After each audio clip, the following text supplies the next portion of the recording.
सारे उत्कल की आंखें कोणार्क पर है। कब उसका शिखर पूरा होगा केसरी पताका फहराएगी। कब? कब?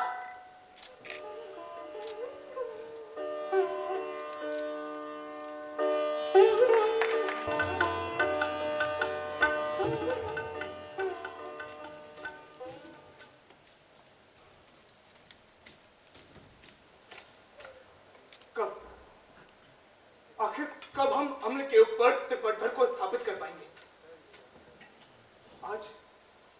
आज 10 रोज हो गए, केवल इसी के कारण मूर्ति का प्रतिष्ठापन नहीं हो पा रहा। राजी, तुम कहते हो कि तुमने कलश के अधोवंश को और हल्का कर दिया? हाँ, फिर भी कलश ठहर नहीं पाया। मैंने अम्ल के हर एक अनुपात को फिर से नापा, कहीं कमी नहीं। छप्र के ऊपर वाली भूमि, उसके जोड़ तो ठीक है ना? वे सब जोड़ तो आप ही ने अपने हाथों से स्थापित किए थे। जानता हूं राजी, लेकिन मंदिर की महती कल्पना मेरी बुद्धि के परे हो चली है। मुझे ना मालूम था कि सूर्यदेव के जिस विशाल वाहन का स्वप्न मैं देखा करता था, वो सच्चा होते होते इस पार्थिव धरातल से उठकर भगवान भास्कर के चरण छूने के लिए उतावला हो गया। राजनगरी के ज्योतिषी भानुदत्त का कहना है कि घोड़ा विशु, ये ठीक रहेगा ना विशु? कोई कमी तो नहीं ना है नाट्याचार की वेशभूषा में? हाथों में वीर श्रृंखला कहा है तात सौमिश्री। इतना भी नहीं समझे राजी? हाथों में मंजीर देखते हो? मंजीर बजाने की भंगिमा यदि ना हो तो नाट्याचार की मूर्ति क्यों कर लगेगी? और यदि मंजीर बजाना है तो स्वर श्रृंखला कलाइयों में कैसे ठहर सकती है? समझा तात। लेकिन तुम्हारा क्या विचार है विशु? हाथों को इस तरह कटक मुद्रा में रखो ना। ये देखो, बाएं हाथ में मंजीर को उल्टा करके इस तरह रखूंगा और दाहिने हाथ को ऊपर से इस तरह, मानो मैं मंजीर बजाकर नर्तकियों को संकेत दे रहा हूं। ठीक रहेगा ना विशु? विशु, क्या बात है? कुछ नहीं। ज्योतिषी क्या कहता है राजी? कहता है कोणार्क देवालय जो ही पूरा होगा त्यों ही उसके पत्थरों में पंख लग जाएंगे और सारा मंदिर आकाश में उड़ जाएगा। मैंने भी सुनी है ये भविष्यवाणी, लेकिन एक परिवर्तन चाहता हूँ। वो क्या तात सौमिश्री? मंदिर उड़ेगा नहीं, बल्कि नाट्याचार सौमश्री के संकेत पर जब नट मंदिर में देवदासियां नृत्य करेंगी तो उनको ताल देने के लिए पूरा कोणार्क देवालय ही थिरक उठेगा। सच है, सच है। हाँ। परिहास की बात नहीं है बंधु। विशु, तो क्या तुम सच मानते हो कि कोणार्क के ये भारी पत्थर, ये विशालकाय मूर्तियां गगनगामी हो जाएंगी? कह नहीं सकता।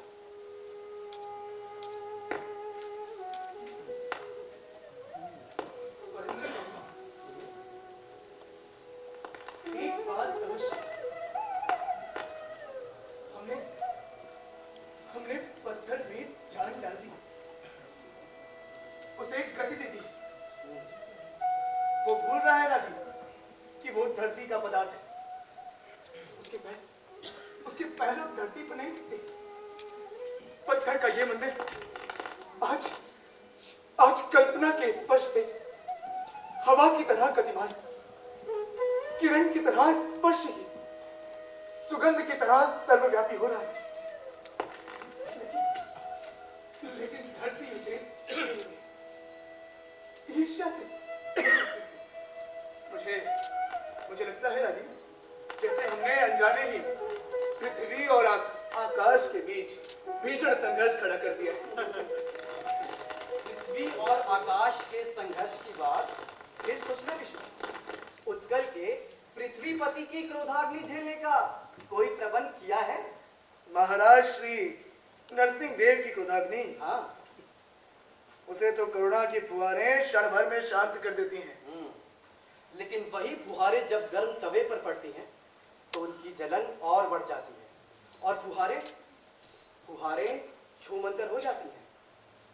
तुम्हारा मतलब उत्कल नरेश का क्रोध चाहे क्षणिक भले ही हो, लेकिन महामात्य राजराज चालुक्य उसे निरंतर प्रज्वलित रखते हैं और उन्होंने दया से पसीजना नहीं सीखा। महामात्य राजराज चालुक्य राज्य के सब कुछ नहीं है मित्र।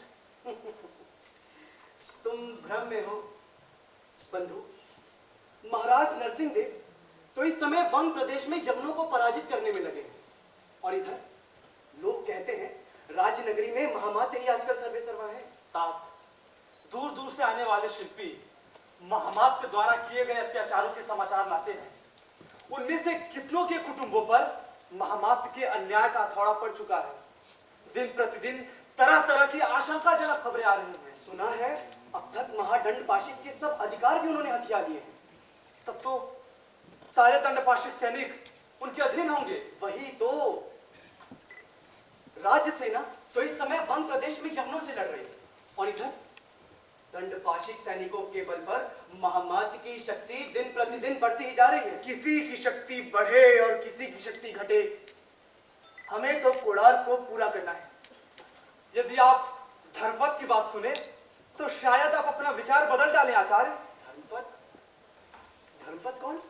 एक किशोर शिल्पी हाल ही में आया है। आयु तो अल्प ही है, शायद 19 वर्ष भी नहीं, किंतु बुद्धि तीक्ष्ण है। आचार्य, वो आपसे मिलना भी चाहता है। क्यों? साफ नहीं बताता। विचित्र जीव है। कभी तो मौन हो मंदिर के कलश की ओर निमेष देखता रहता है, कभी तो क्षण भर में चमत्कारपूर्ण मूर्तियां बना देता है। आचार्य, कीर्ति स्तंभ पर गायकों के रूप उसी ने उत्कीर्ण किए हैं। 19 वर्ष के युवक ने? जी। राजी, मैं उससे मिलूंगा। ये तो अभी बुला लाऊं। आचार्य, उसकी ओझमई वाणी में आपको विस्मृत विद्रोह का ताप मिलेगा। शिल्पी को विद्रोह की वाणी नहीं चाहिए राजी। मेरी कला में जीवन का प्रतिबिंब और उसके विरुद्ध विद्रोह दोनों सहनिहित हैं। तुम उस युवक को बुला लो। मेरी दृष्टि के स्पर्श से उसकी प्रतिभा की गंध जागृत होकर उसकी वाणी को मौन कर देगी। मुझे उसकी कला चाहिए। ठीक है आचार्य। राजीव, मुझे भी उसकी कला चाहिए। ठीक है तात। क्यों? क्या उसे भी नृत्य संगीत सिखाओगे बंधु? हाँ, क्यों नहीं? सच सच नहीं सच था। सोचता हूं तुम तो मेरी मूर्ति पूरा करने से रहे और इधर इधर मैं तैयार खड़ा हूं। अब ये प्रतिभावान किशोर ही उसे पूरा कर देगा।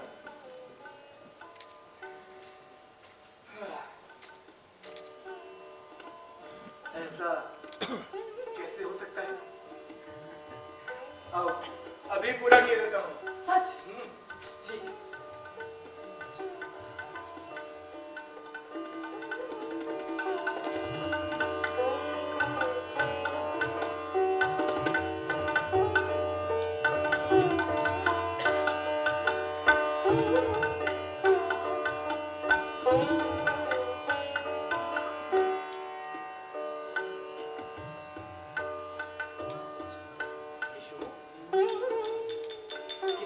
वेशभूषा में खड़ा रहना पड़ेगा? बस थोड़ी ही देर। क्यों? जल्दी है? नहीं, प्रतिष्ठापन में जितनी ही देर हो रही है उतना ही समय मुझे मिल जाता है संगीतक की तैयारी के लिए। तो फिर गीत गोविंद ही दिखाओगे? क्या ही अच्छा होता यदि जयदेव ने सूर्य भगवान पर भी वैसा ही संगीतक रचा होता। गीत भास्करम, यही नाम रखा है मैंने। तो क्या सच सूर्यदेव पर ही संगीतक प्रदर्शित करोगे? इससे अधिक समीचीन और कौन सी चीज होगी कोणार्क के नट मंदिर में। लेकिन सूर्यदेव की कथा में वो रमणीयता कहाँ है? प्रणय प्रसंग। प्रणय प्रसंग? हाँ, कुंती और सूर्य। लोग समझते हैं कुंती ने ऋषि का वरदान जांचने के लिए सूर्य देवता का आह्वान किया।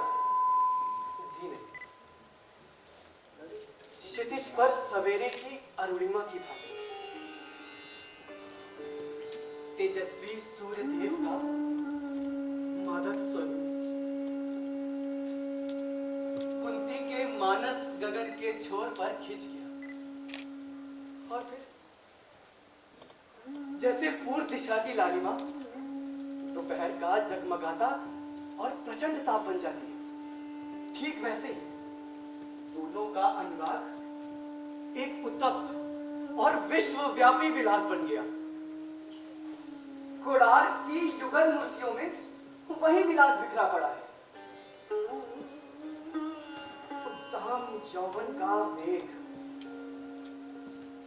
उत्तान श्रृंगार का उल्लास, और फिर समूह, और फिर विलास के बाद वियोग, विशुभ। मेरे संगीतक में जयदेव और कालिदास दोनों का मणिकांचन संयोग होगा, अद्भुत संयोग। और गीतों में गोपियों की विरह वेदना बूंद बूंद होकर मर्मज्ञों के हृदय को सालेगी। और मुद्राओं में शकुंतला की विवशता, आजाद संतान का भार लिए कुंती उपालंब करेगी अपने दिव्य तेजस्वी प्रेमी सूर्य देवता के प्रति। उनकी निठुरता, निर्ममता, हृदयहीनता। नहीं, ये संगीतक नहीं होगा, कदापि नहीं, नहीं। शो, क्या बात है? क्या हुआ विशु? कुछ नहीं।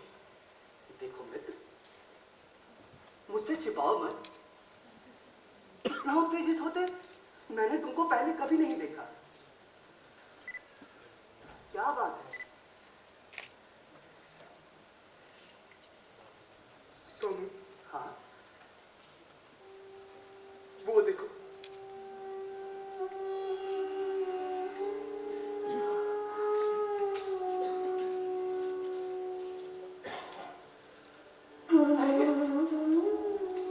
कितनी भव्य बन पड़ी है मेरी प्रतिमा। अद्भुत है तुम्हारा कौशल मित्र, अद्भुत है। लेकिन मित्र, कहाँ मेरा ये सीधा साधा कंठार, और कहाँ इस प्रतिमा के कंठाभरण के बीच कंकड़ पर खुली कामदेव की मनोहर छवि। वाह,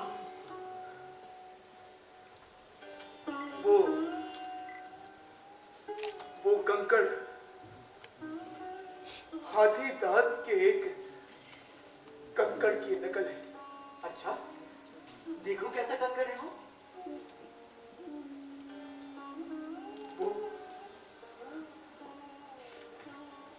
वो कंकड़ तो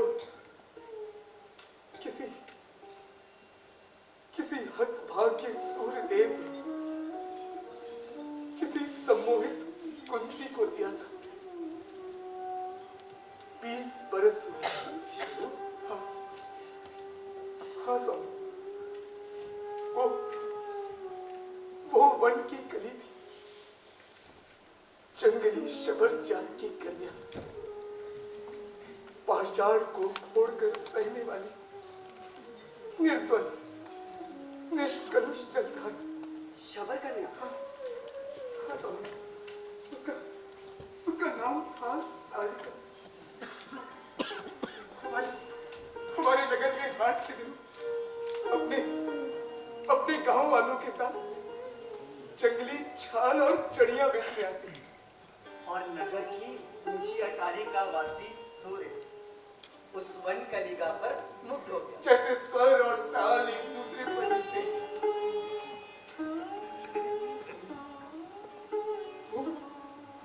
वो मत भरे पावसी मत थी, पुष्पावृत कामिनी, तरुसी संपन्न। लेकिन वो रागिनी टूटी कैसे? वही कायरपन की कथा। सूर्यदेव भी तो कायर ही थे, और कुंती भी।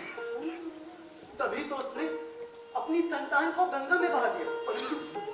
परंतु उसने ऐसा नहीं किया वसु। कदापि नहीं, उसने उसने ऐसा नहीं किया होगा। उसने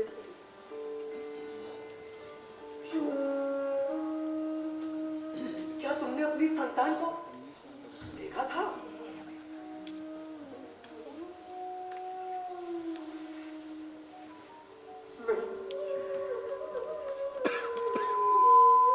नहीं था। मुझे जैसे ही ज्ञात हुआ कि वो मां बनने वाली है, तो कुल और कुटुंब के भय ने मुझे फंस लिया। नदी पर पड़ती सांझ की तरह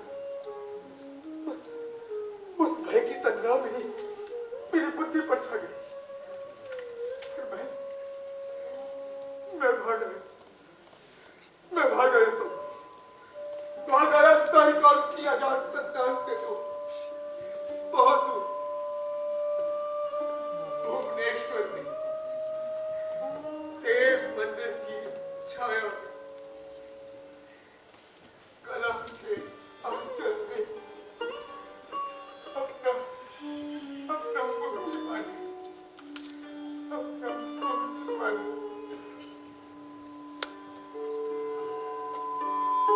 योग के बादलों पर सूर्य की किरणें बिखरी और कला का सतरंगी इंद्रधनुष पूरे उत्कल पर छा गया। कैसी विडंबना है ना कि तुम्हारी टूटी हुई राजनी का विषाद तुम्हारी चमत्कार पूर्ण कला का वैभव बना।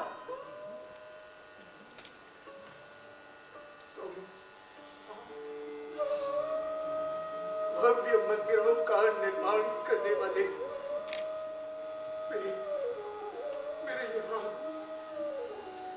सारिका और उसकी संतान के लिए एक झोपड़ी भी ना बना सके।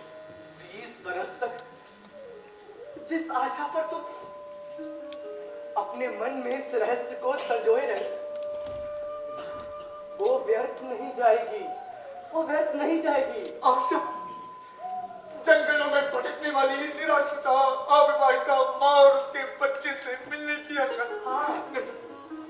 नहीं सबूत नहीं। मुझे प्रायश्चित करना होगा। प्रायश्चित? हाँ। कैसे? यदि कोणार्क पूरा नहीं हुआ तो उसे नष्ट करना होगा। क्या? यही होगा मुझ पातकी का प्रायश्चित। विष्णु? तुम विष्णु हो, शंकर नहीं। तुम निर्माता हो, संहारक नहीं। और फिर ये स्तंभ, ये पाषाण, इन्हें तो सिर्फ भूकंप ही गिरा सकता है, अथवा काल की गति।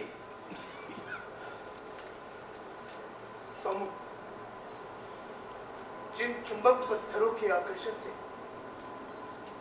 सूर्य देव की विशाल मूर्ति निराधार स्थित है, तुमने उन्हें ध्यान से देखा है? क्या उनमें भूकंप की शक्ति भरी है? तो सुनो एक रहस्य की बात। ठीक बीच में जो चुंबक है उसे हटाते ही मूर्ति बड़े वेग से गिर पड़ेगी और भूकंप की भांति मंदिर की शिलाएं, स्तंभ सब गिरने लगेंगे। भीतर आओ। आचार्य, यही वो युवक है, धर्मपद। प्रणाम आचार्य। आयुष्मान, सुना है तुम आशुशिल्पी हो। इतनी छोटी आयु में तुम्हें किस गुरु ने दीक्षा दी? किसी ने नहीं आचार्य। मैं शिल्पी बना क्योंकि मुझे जीवित रहना था। कला ही तुम्हारा जीवन है, यही ना? जीवन भी है और जीवन यापन का साधन है। वो तो सारे जीवन का प्रतिबिंब है। देखो, हमारे कोणार्क देवालय को वाकई भरकर देखो। ये मंदिर नहीं, सारे जीवन की गति का रूपक है। हमने जो मूर्तियां इसके स्तंभ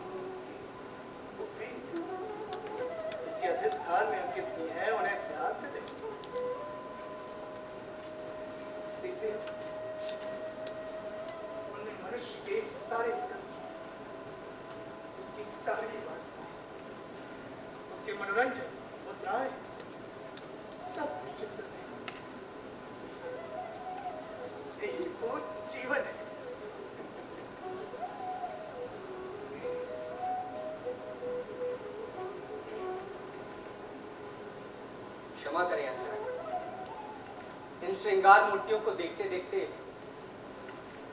मैं अघा गया। अरे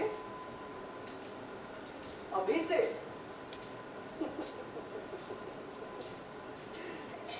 युवक, किसी रमणी के आगे ये बात ना कह देना, नहीं तो तुम्हें अविवाहित रहना पड़ेगा। तो तुम उन लोगों में हो जो इन प्रणय मूर्तियों में अश्लीलता देखते हैं। जीवन का आदि और उत्कर्ष नहीं। जीवन के आदि और उत्कर्ष के बीच एक और सीढ़ी है आचार्य, जीवन का पुरुषार्थ। अपराध क्षमा हो आचार्य, किंतु आपकी ये कला उस पुरुषार्थ को भूल गई है शायद। जब मैं इन मूर्तियों में बंधे रसिक जोड़ों को देखता हूँ तो मुझे याद आती है पसीने में नहाते हुए उस किसान।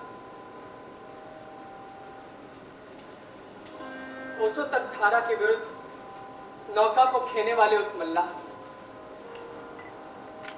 दिन दिन भर कुल्हाड़ी लेकर खटने वाले उस लकड़हारे की। उनके बिना जीवन अधूरा है आचार्य। परंतु कला नहीं, कला की पूर्ति चैन छाटने। जंगल में तरह तरह के फूल, पौधे, वृक्ष जहां तहां उगे रहते, परंतु उपवन में माली छाट छाट कर सुंदर एवं मनमोहक पौधों और वृक्षों को ही रखता है। छाटने वाली आंखों का खेल है आचार्य। आज की शिल्पी की आंखें वहां नहीं पड़ती जहां धूल में हीरे छिपे पड़े हैं। मैंने ठीक कहा था ना आचार्य, धर्मपद तर्क निपुण है। मैं यहाँ तर्क करने नहीं आया हूँ आज। मैं तो एक ऐसे संसार की ओर आपका ध्यान खींचना चाहता हूँ जो आपके निकट होते हुए भी आपकी आंखों से ओझल है। इस मंदिर में बरसों से 1200 से ऊपर शिल्पी काम कर रहे हैं। इनमें से कितनों की पीड़ा से आप परिचित हैं? जानते हैं आप कि महामात के भृत्यों ने इनमें से बहुतों की जमीन छीन ली है।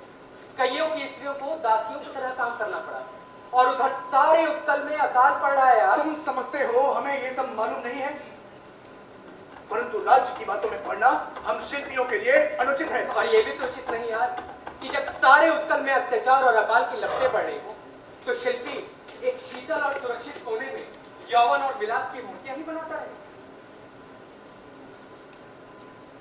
क्षमा करें आचार्य, यदि मुझे महाशिल्पी के अधिकार मिले होते तो मैं तो तुम कुड़ार को अब तक कब का पूरा कर चुके होते।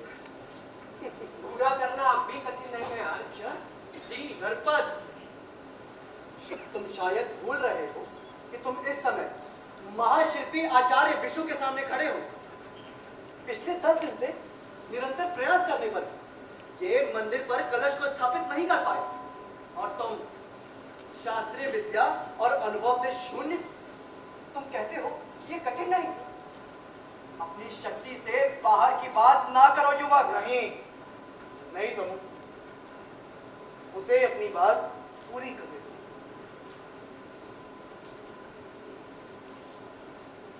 बोलो युवक, क्या तुम अम्ल के ऊपर शिखर को स्थापित कर सकते हो? करोगे? सोच समझकर उत्तर देना। ये कोई साधारण समस्या नहीं है। आचार्य, आचार्य, महामात चालुक्य आ रहे हैं। चालुक्य? महामात्य चालुक्य यहाँ आ रहे हैं? जी हाँ, बिना पूर्व सूचना दिए। कई अश्वरोही साथ है, सुनिए।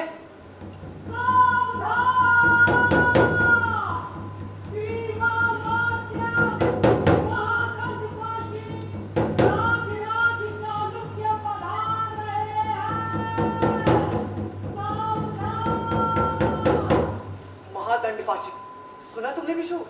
परंतु ऐसी जल्दी में हम महामात्य का यथोचित स्वागत कैसे कर सकते हैं? राजीव जी जलपान की व्यवस्था कर। जी आचार्य। युवक, आचार्य तरीके से तोशक और चादर को भली भांति रखो। शीघ्र।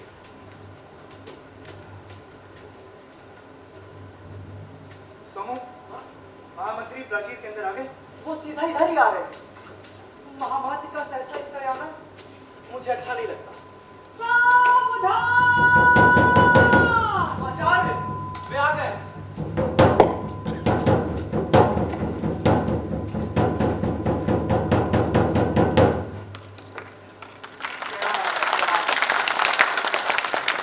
तुम जानते हो विशु, मैं इस तरह से ऐसा क्यों आया हूं?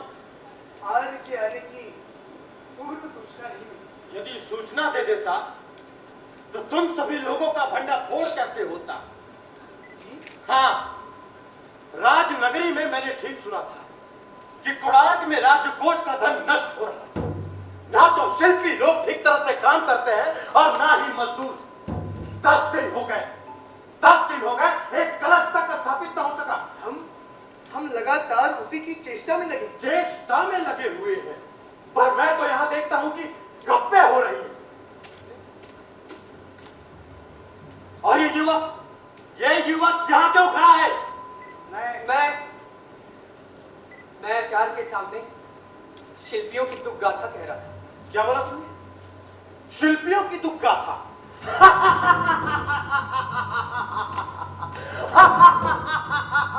शिल्पियों की दुख गाथा? प्रतिहारी, आज्ञा प्रभु। इसे धक्के देकर इसी वक्त बाहर निकालो, मुक्त खोर कहीं का। रुकिए, मैं अपने आप ही जाता हूं।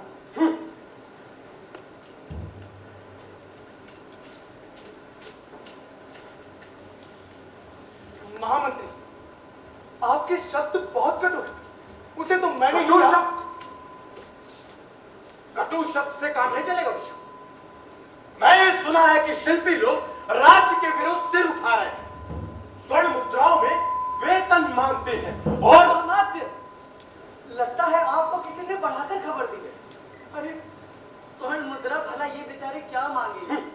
हाँ, ये अवश्य है कि इस अकाल के समय इनके कुटुंबों पर महान कष्ट आ पड़ा है। वाह वाह नाट्यचार, वाह। देखता हूं कि तुम भी इन सभी लोगों में मिले हुए हो। अरे मंदिर का पूरा होना तो अलग रहा, पर यहां तुम सब मिल करके राज्य पर दबाव डालने की अभिसंधि कर रहे हो, जो मैं कभी। महामंत्री, आप मेरी बात। चुप रहो, तुम चुप रहो। तुम जैसे लोगों को राह पे लाने की युक्ति भली भांति जानता हूं मैं। बरसों से बिन मांगी प्रशंसा को सुनते सुनते तुम अपने को दंड विधान से परे समझने लगे हो। और आज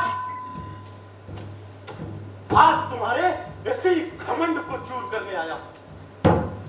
सुन लो, और सब के सब कान खोल करके सुन लो।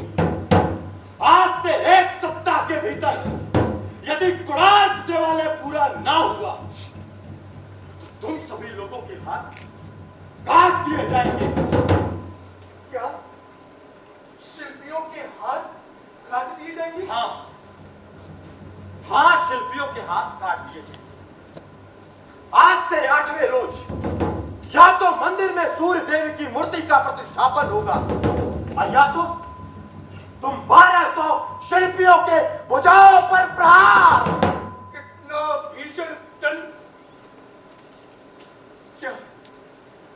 क्या उत्कल नरेश की यही आज्ञा है? हाँ, उत्कल नरेश की यही आज्ञा है, और मेरी महादंड पाशिक की आज्ञा है। उत्कल नरेश।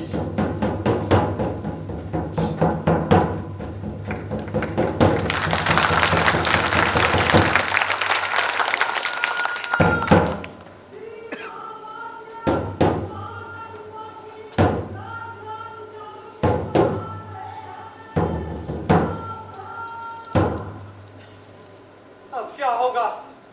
राज्य नगरी में अपराधियों के हाथ कटते मैंने देखे हैं। बहुत पीड़ा होती है। उत्कल नरेश की आज्ञा।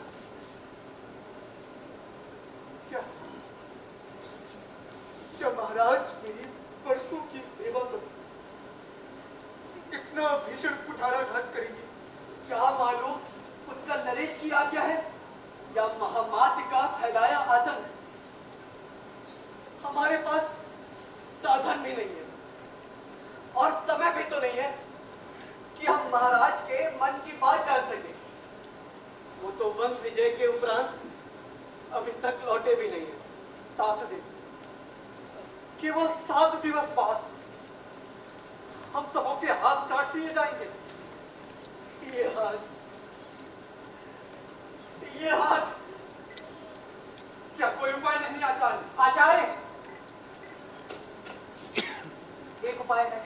बस, तुम फिर आ गए। तुमको तो युवक, वो तुम्हारा अपमान नहीं, मेरी प्रताड़ना थी। आचार्य, ठोकर खाकर धूल सिर पर चढ़ती है। सिर पर चढ़ने के सपने छोड़ दो युवक। कोणार्क के प्रांगण में आज से 7 रोज बाद उत्कल के समस्त शिल्पियों का रक्त बहेगा। मैंने सुना है यार, मैं बाहर पास में ही खड़ा था। तो विनाश का वो संदेश अपने साथियों को भी सुना दो। मुझमें इतना साहस नहीं कि उन्हें उस विकराल घड़ी के लिए तैयार कर सकूं। आचार्य, निर्दय अत्याचार की छाया में ही जो विकसते और मुरझाते हैं, उनको एकाध विपद के घड़ी के लिए तैयार होने की आवश्यकता नहीं। किंतु मैं कहता हूं, इसकी नौबती क्यों आया? मेरी बुद्धि काम नहीं दे रही युवक। तो मुझे अवसर दे यार। तुम्हें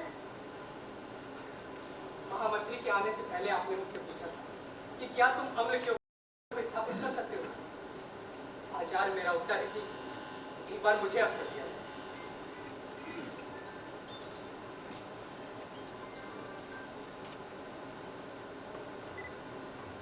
ठीक है, यदि तुम्हें अवसर दिया जाए तो क्या करना चाहोगे? आचार्य, मुझे लगता है कि कोणार्क के कमल की पंखुड़ियां उल्टी हैं। जी, उन्हें उलट देने पर कलश शायद ठहर सकेगा। कोणार्क का कमल? तुम्हारा मतलब छप्पर के ऊपर कमलाकार अम्ल से है? जी हाँ, यदि इसके हर एक पटल को हम इस तरह रखें कि जो बाहरी हिस्सा है वो अंदर केंद्र पर हो और जो नुकीला भाग है वो बाहर निकले, तो इसकी आकृति खिले कमल की सी होगी, किसी गले की सी नहीं। लेकिन कलश किसकी रहेगा? तुम्हारी बातें अनुचित नहीं जाती। शायद अम्ल के केंद्र पर अधिक भार देने से कलश की यष्टि को सहारा मिले।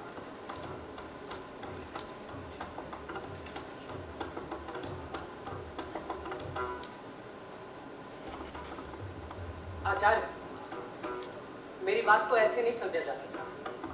तनिक ठहरिए।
बात में कुछ तथ्य है।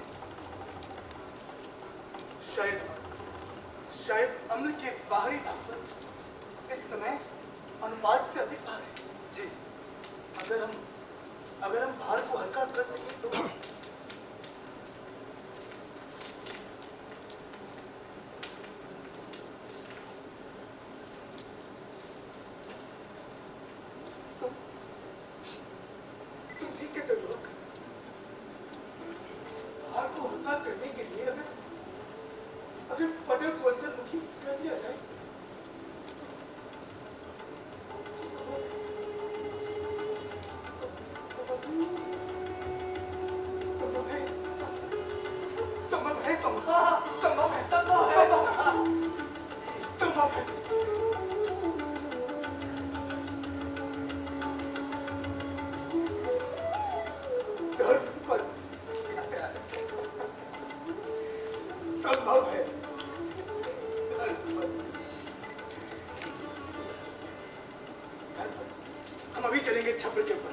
और पटल को बदलने की तैयारी करेंगे। शीघ्र आ जाओ मेरे साथ, आ जाओ राधे। हैरी हैरी,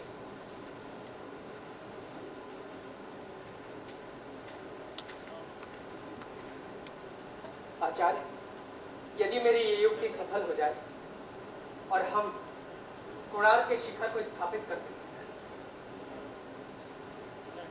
तो मुझे क्या मिलेगा?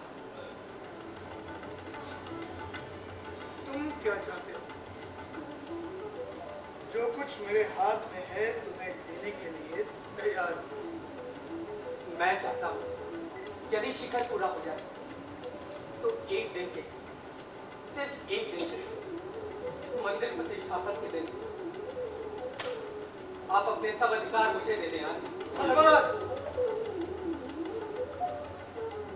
यदि कोणार्क पूरा हो जाता है तो एक दिन सभी दिनों के लिए वे अधिकार तुम्हारे हो जाएंगे। मैं तुम्हें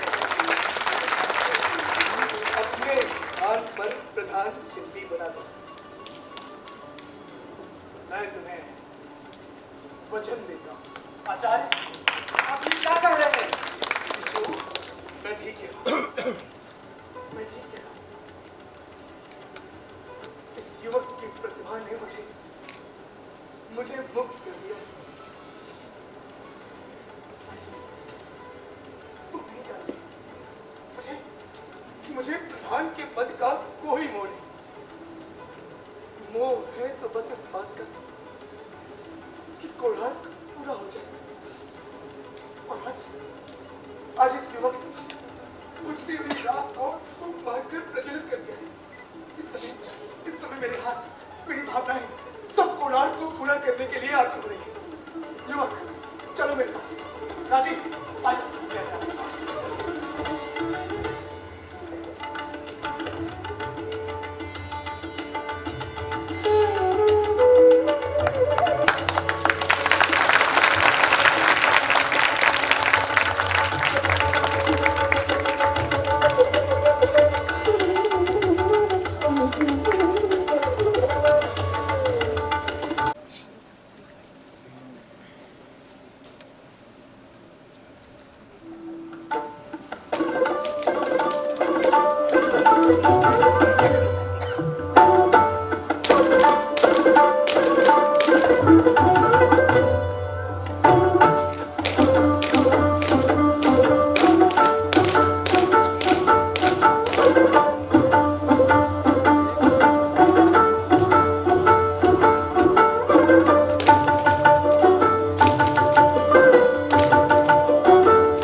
महाराज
का स्वागत है। इस स्वागत के लिए हम बहुत दिनों से ललायित थे विष्णु। जानते हो, उड़ान को पूरा करके तुमने हमारे और उत्कल के गौरव को बढ़ाया है। वही गौरव तो पत्थरों के श्रृंगार में निकला है महाराज। पत्थर यहाँ निकट से देखने पर तो प्रतीत होता है मानो तुमने किसी जौहरी के गढ़े हुए अलंकारों को पाषाण बना दिया और दूर से इस विमान और जगमोहन के शिखर हिमाचल की चोटियों की प्रतिस्पर्धा करते जान पड़ते। महेंद्र, आज्ञा देव। राजकवि विश्वनाथ से कहो अपने साहित्य दर्पण में कोणार्क का प्रतिबिंब खोजे। सागर ही जिसका प्रतिबिंब है, राजकवि का दर्पण उसकी झलक पा सकेगा देव।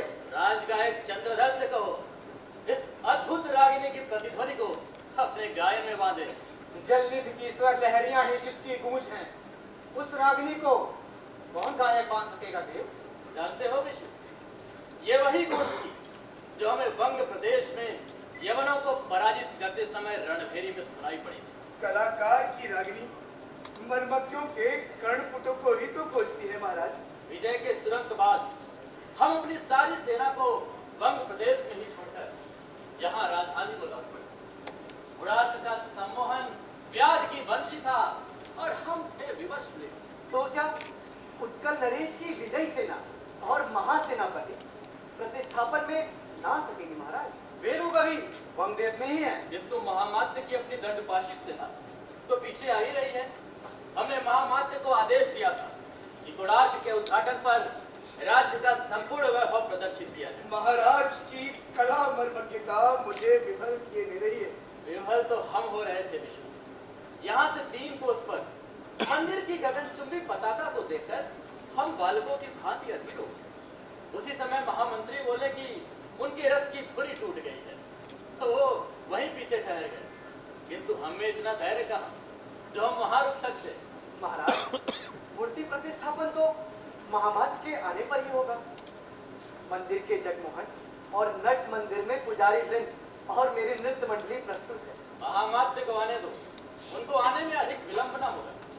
और इसी बीच हम चाहते हैं मूर्ति वंदना से पूर्व ही उड़ार्क के निर्माता महाशिल्पी विशु का उन्हीं के कक्ष में उचित रिवाज से समादर करें। महेंद्र, महाराज, रत्नमाला लाओ।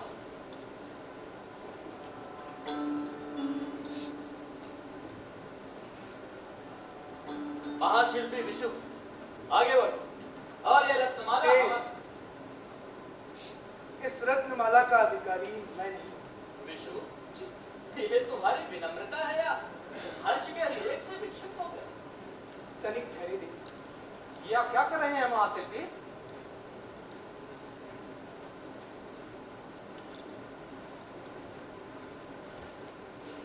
प्रतिहारी, इसको यहाँ से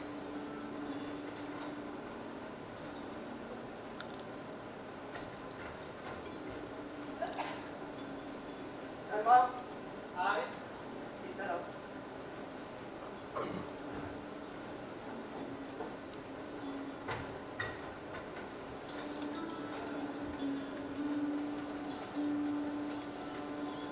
राम महाराज। आयुष्मान आयुष्मान। देव, इस रत्नमाला का अधिकारी ये युवक है। आज के दिन यही प्रधान शिल्पी। प्रधान शिल्पी जी, प्रधान शिल्पी हमने तुम्हें बनाया था विष्णु, इस युवक को नहीं। परंतु देव, मैंने आज अपना पद इस युवक को अर्पित कर दिया। अपनी सीमा के बाहर जा रहे हो विशु। देव, यदि ये युवक ना होता तो आज हम यहाँ मूर्ति प्रतिष्ठापन के लिए उपस्थित ना होते। ये कैसी पहेली है? महाराज ने सुना होगा कि मंदिर के ऊपरी भाग त्रिपटधर को स्थापित करने में बहुत विलंब हुआ। देव को ये सूचना मैंने वंग देश में ही दे दी थी। उससे क्या, विशु को अनेक भवनों के निर्माण में ऐसी समस्याएं सुलझानी पड़ी। देव का कथन सत्य है, परंतु इस समस्या ने मेरी प्रतिभा का अपहरण कर लिया था। चाहे जैसे भी नापजोक करके हम विमान के ऊपर शिलाएं रखते, वे सब नीचे गिर जाते थे। शिल्पीगण निराश हो चले थे और महाशिल्पी विशु अपने स्वप्न को अधूरा देख व्याकुल थे। चारों ओर अंधकार था, चारों ओर उदासी। ऐसे समय में पावस की वातास की बातें दृश्य भूमि में ये युवक आवाज इसकी अद्वितीय सोच मेरे लिए आकाशवाणी बनी गई। खोई राही का पथ प्रदर्शन हुआ और मात्र 7 दिनों में इसके अथक परिश्रम और अद्वितीय सोच ने कोणार्क के शिखर को पूरा कर दिया देव। हम चकित हैं। युवक, जब महाशिल्पी विष्णु तुम्हारा लोहा मानते हैं तो हम अविश्वास कैसे करें? इस अल्पायु में जो तुम अद्वितीय प्रतिभाशाली हो, ऐसे शिल्पी का हम सहर्ष स्वागत करते हैं।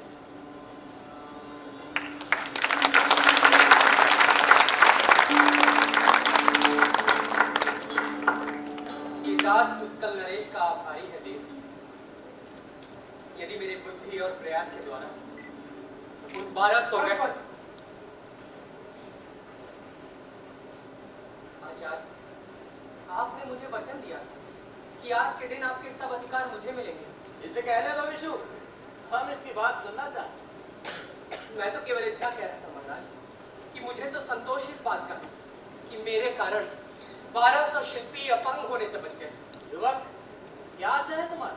महाराज की आज्ञा थी ना, यदि 7 दिन के भीतर कोणार्क का कार्य पूरा ना हुआ तो सभी शिल्पियों के हाथ काट दिए जाएंगे। हमारी आज्ञा? तो ये आपकी आज्ञा नहीं थी? कह दीजिए ना, कह दीजिए कि महामात्य राजराज चाणक्य के वे शब्द झूठे थे। महामात्य चाणक्य ने तुमसे ये कहा? ओह, शायद चाणक्य ने तुम्हें यूं ही धमकी दी हो। तुम लोग उनका अभिप्राय नहीं समझे। अभिप्राय को समझना उन लोगों के लिए कठिन नहीं था देव, जिनके जीवन पर काले बादलों की छाया की तरह महामंत्री का भय फैला हुआ है। कौन है वे? वही देव जो उच्च सम्मिलित स्वर में कुछ ही देर हुए आपकी जय जयकार कर रहे थे। देव, वे अपने को मिटाकर ये सौंदर्यमयी दुनिया बनाने वाले शिल्पी और मूर्तिकार। हमें तो उनके स्वर में बहुत उल्लास जान पड़ा। देव, झुरमुट की ओट में चहकने वाले पक्षी का स्वर सर्वदा हर्षगामी नहीं होता देव। आपको क्या मालूम कि उस जय जयकार के पीछे हाहाकार चुपचाप से युवक, हमें तुम्हारी बातें नई और अपरिचित से लगती हैं। देव, ये उनकी बातें हैं जो ठीक से बोल भी नहीं सकते। युवक, महाराज के सम्मुख शिष्टता से बातें करो। मेरी धृष्टता क्षमा कर दे। मैं साधारण शिल्पी, राज दरबार के नियमों से अपरिचित। कोणार्क पूरा करते समय मैंने महाशिल्पी विष्णु से बस एक यही पुरस्कार मांगा था कि वे त्रस्त शिल्पियों की व्यथाएं उत्कल नरेश के सामने मुझे रखने दे। बस शिल्पी और त्रस्त, सौंदर्य के पड़ेता को क्या पीड़ा है? हम उसका निवारण करेंगे। यदि महाराज के ऐसे ही विचार थे तो कारीगरों को मुद्राओं का पुरस्कार देना क्यों बंद कर दिया गया देव?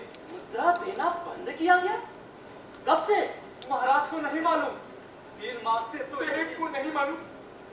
सच कह दीजिए ना, कह दीजिए कि महामात्य की ये आज्ञा भी उन्हीं का प्रमाद थी। महामात्य चाणक्य को ये क्या सूची? रहस्याधिकारी महाराज, कोषाध्यक्ष को आज ही आदेश दिया जाए कि शिल्पियों को जितनी मुद्राएं मिलनी हैं उन्हें कल ही प्रदान किया जाए, और इसके अतिरिक्त प्रत्येक को 10-10 स्वर्ण मुद्राओं का पुरस्कार मूर्ति प्रतिष्ठापन के अवसर पर दिया जाए। महाराज श्री नरसिंह देव की जय। महाराज श्री नरसिंह देव की जय। महाराज श्री नरसिंह देव की जय। जो पत्थर को जीवन दान दे, हम उसके जीवन स्रोत को अजस्र देखना चाहते। महाराज के वचन सार्थक हो, ऐसी भी हमारी भी कामना है। कामना क्यों? आज हम कोई कामना नहीं, मूर्ति का आयोजन कर रहे हैं। युवक, तुम निर्भय होकर हमारी इस उन्मुक्त जानवी के भगीरथ बनो। अनेक शिल्पी अपने अपने ग्रामों में स्त्री बच्चों को थोड़ी सी जमीन और खेती के सहारे छोड़ कर आए। वहाँ मूल जीवन स्रोत सूख रहा है। क्यों? राजाज्ञा है ना कि वंग देश में सेना भेजने वाले सामंतों को उपहार स्वरूप यही जमीन दे दी जाए। यही जमीन? ऐसी आज्ञा तो हमने कभी नहीं दी। नहीं दी। मैं कहता था ना स्वामी श्री, महाराज हम शिल्पियों के प्रति इतने हृदयहीन हो ही नहीं सकते। तो ये भी महामात की ही स्वेच्छा थी। चाणक्य को ये क्या सूझी? जान पड़ता है राज चालुक्य हमारी लंबी अनुपस्थिति के समय बिना सोचे समझे शिल्पियों से विरक्त हो गए, किंतु हम उनका ये भ्रम दूर करेंगे। राजधानी लौटते ये आदेश दिया जाएगा कि शिल्पियों के कुटुंबों की जमीन उन्हें वापस दी जाए। सामंतों के लिए दूसरा प्रबंध किया जाएगा। देव के इस अनुपम अनुग्रह ने आज कोणार्क की शोभा को द्विगुणित कर दिया। हम नहीं चाहते हैं विशु कि इस सौंदर्य सदन पर किसी भी कालिमा की छाया पड़े। यदि महाराज की यही भावना रही तो भविष्य उज्जवल ही रहेगा। तुम फिर भविष्य की बात कर रहे हो युवक?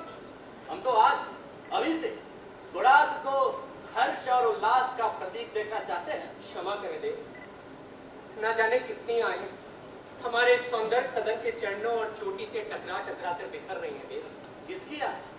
महामात के अत्याचार से पीड़ित उस जनता की। शिल्पियों के प्रति उनके भ्रम को हम दूर करें। किंतु ग्रामों में रहने वाले वो सैकड़ों हजारों किसान, वन और आजीविका के शवर, वो अनगिनत मजदूर, उनका क्या देव जिनके ढोए हुए पाषाणों को हम शिल्पी रूप देते हैं? वे सभी आज त्राहि त्राहि कर रहे हैं देव। यदि वो बोल पाते तो महाराज से केवल एक वरदान मांगते। क्या? कि महामात का पद किसी प्रजावत्सल महानुभव को। क्या? तुम अपने परिधि से बाहर की बात कर रहे हो।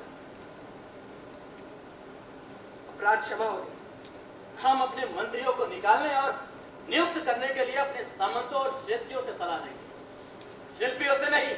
यही बात तो मैं इसे समझा रहा था देव। शासन की बातों में पड़ना हम शिल्पियों के लिए अनधिकार चेष्टा होगी। राज चालुक्य हमारे विश्वस्त महामात्र ही नहीं, हमारे पड़ोसी राज्य से भी संबद्ध है। उन्हीं पर भीतरी शासन का भार सौंपकर हम वंग प्रदेश तक जा सके हैं यवनों को पराजित करने। इन बातों को तुम लोग क्या समझो? किंतु प्रजा की अशांति। हम महामात्र को आदेश देंगे कि वो कोई भी अनुचित बात ना होने दे। राज्य के स्तंभ तो सामंत और श्रेष्ठीगण है, किंतु निर्धन प्रजा को सुखी रखने में ही हमारी कीर्ति है। महामात को आने में बहुत देर हो रही है देव। सही कहा। रथ की दूरी ठीक होने में इतना विलंब तो नहीं होना चाहिए। प्रतिहारी, आज्ञा देव। बाहर जाकर देखो वे लोग आते दिखाई पड़ते हैं या नहीं। जो आज्ञा। युवक,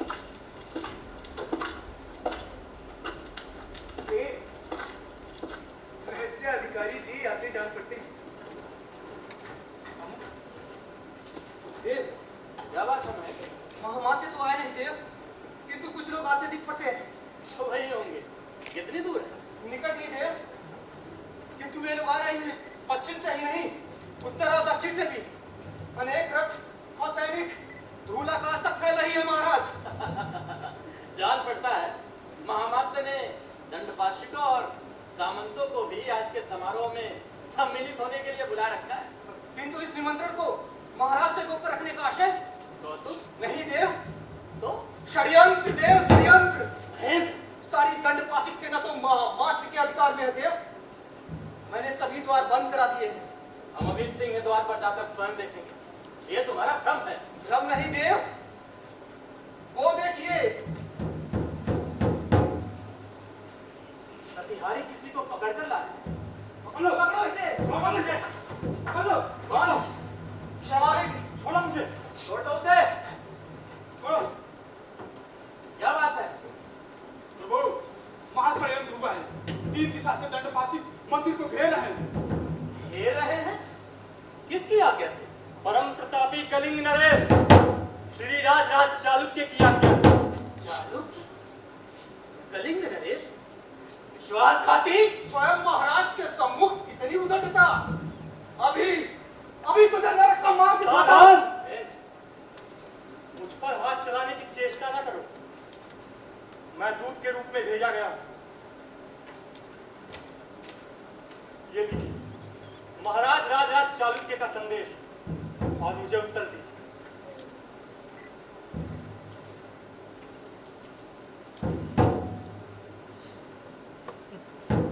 रथ की धुरी इसलिए टूटी थी, इसलिए कि इतने समय में दंडपाशिकों की सेना और मंडलिकों को इकट्ठा किया जा सके। राजधानी में राजधानी में चालुक्य के दंडनायकों ने पहले ही राज्य प्रसाद पर अपना अधिकार जमा लिया। यही शैवाली कहता है। वैशाली और कनिका के सामंत वे सभी हमारे साथ। उफ, नीच बामन, सब के सब विश्वासघाती निकले। राज्य सत्ता की भित्ति विश्वास नहीं बल है। बल? यौवन विजेता पराक्रमी नरेश बलविहीन कब से हो गए? यवन विजेता की सेना कहा। सेना? यदि इस दुर्लभ संधि का हमें लेश मात्र भी आवाज होता तो हमारी सेना आज वंग देश में ना होती, किंतु अब पछताने से क्या होता? आपके सामने एक ही मार्ग है, आत्मसमर्पण। कहीं नहीं। तब आत्महत्या। युद्ध में पराजित होकर बंदी होना आत्महत्या के तुल्य होगा। बंदी? हमारे पूज्य महाराज बंदी हो? ये अनाचार कैसे हो सकता है? कैसे हो सकता है ये अनाचार? तुम्हें इन बातों से क्या मतलब? तुम लोग शिल्पी हो, कल इनके नौकर थे, आज से राजराज चालुक्य महाराज के। शासन की बागडोर चाहे किसके हाथ में हो, तुम्हें अपनी कला साधना करनी है। बहुत हुआ।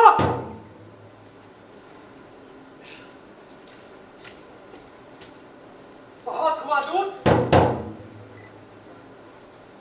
क्या हम लोग भेड़ बकरियां हैं? हाँ? जो चाहे जिसके हवाले कर दी जाए।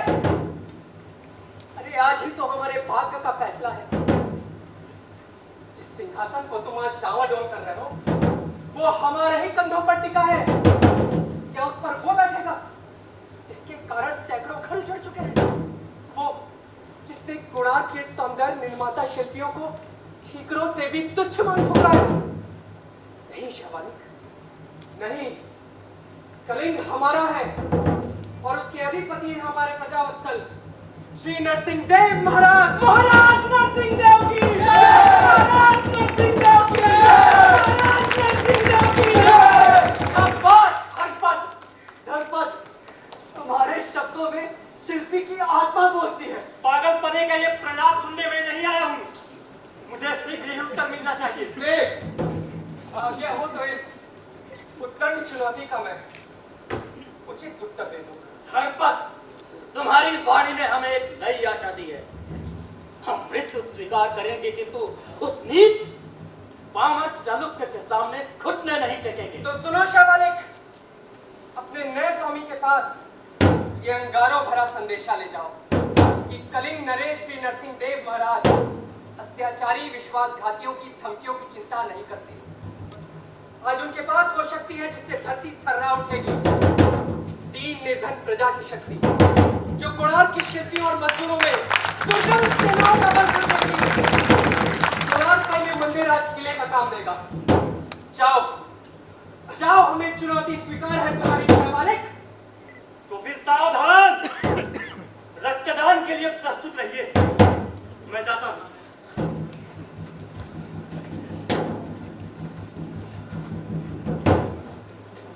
तीनों प्राचीरों के निकट सेना आ चुकी है। चौथी ओर समुद्र है।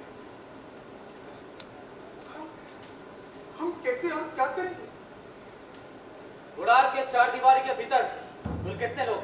लगभग 5000, जिसमें 1200 शिल्पी हैं, बाकी अन्य जन मजदूर इत्यादि। किंतु हथियारों की कमी नहीं है देव। धनुर्बाण तो कम ही होंगे और खड्ग वे भी गिने ही होंगे। हमारे अस्त्र हैं कुदाली, दंड, हथौड़ा और पत्थर। मंदिर के प्राचीरों से विशाल पाषाण को अकस्मात शत्रु के ऊपर गिराया जा सकता है। जब तक प्राचीर हमारे हाथों में है शत्रु पास नहीं फटकने पाएगा। किंतु कब तक? रात्रि के पहले पहर तक। उसके बाद हमारा और तुम्हारा काम है महेंद्र। दास कटिबद्ध है स्वामी। रात ही रात में हमें किसी तरह जगन्नाथपुरी पहुंचना होगा। वहां श्री मंदिर के अधिष्ठाता हमारे विरुद्ध कभी नहीं जा सकते। उनकी सहायता द्वारा हमें अपने गुप्त शस्त्रागार में पहुंचने में कोई कठिनाई नहीं होगी। महेंद्र, समझ गया महाराज। राजधानी की पौर सभा को मैं गुप्त सूचना दूंगा। वे गंगवंश के सर्वदा समर्थक रहे हैं। रात ही रात में हमें सब कुछ करना होगा। रात्रि में युद्ध बंद होगा ही और सुबह तक शत्रुओं को घेर ले रहा है। किस पास से जाना होगा? सागर के तट पर मंदिर का जो चौथा द्वार है, देव नौका में बैठकर वहीं से जा सकते हैं। थोड़ा ही समय लगेगा किंतु तट के सहारे सारे जाना होगा। और कोणार्क की रक्षा धर्मपद संभाल सकोगे? क्यों नहीं महाराज, क्यों नहीं? कोणार्क के प्राचीरों के पाषाण सुदृढ़ है और उससे भी अधिक दृढ़ है इन शिल्पियों की भुजाएं जो पाषाण में प्राण फूंकती हैं देव। दृढ़ता के साथ कौशल भी चाहिए। समय भी कम है, चिंता ना करे देव। आर्य राजीव, कैसे भी हो हमें शत्रु को रात के पहले पहर तक रोकना है। आप प्रहरियों से धनुष बाण लेकर और टीविका से आए शिल्पियों में बांट दीजिए, उनका निशाना सदा हुआ है। अवश्य धर्मपद। महाराज मैं जाता हूँ। भास्कर जी, राजीव पर के पाषाण खंडों का जिम्मा मैं लेता हूँ। ये सभी प्रत्यारीगण शिल्पियों के साथ सिंह द्वार पर व्यूह की रचना करें। मैं शीघ्र बाहर जाकर शिल्पियों और मजदूरों को टोलियों में बांटता हूँ। भास्कर जी, जी। आप अस्त्रों को भी करते हैं। ठीक है महाराज, मैं जाता हूँ। आर्य स्वामी श्री, आप मुझे केवल नाट्याचार ना समझो धर्मपद। आप आचार विषयों के साथ मिलकर नृत्य मंडली की सहायता से घायलों की सेवा का भार लीजिए। ठीक है। और तुम धर्मपद? आज्ञा हो देव, तो मैं नट मंदिर के छत से ही निर्देशन करता रहूंगा। शत्रुओं के बाण उधर ही आएंगे। उसके लिए प्रस्तुत हूँ महाराज। तो ठीक है धर्मपद।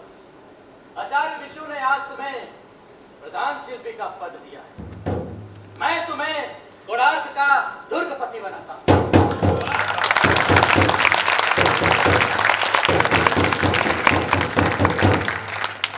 इस अकिंचन पर कलिंग नरेश का अपार अनुग्रह है देव। नहीं धर्मपद, हम तुम्हारे अदम्य साहस और उससे भी अधिक संगठन दक्षता को देखकर विस्मित।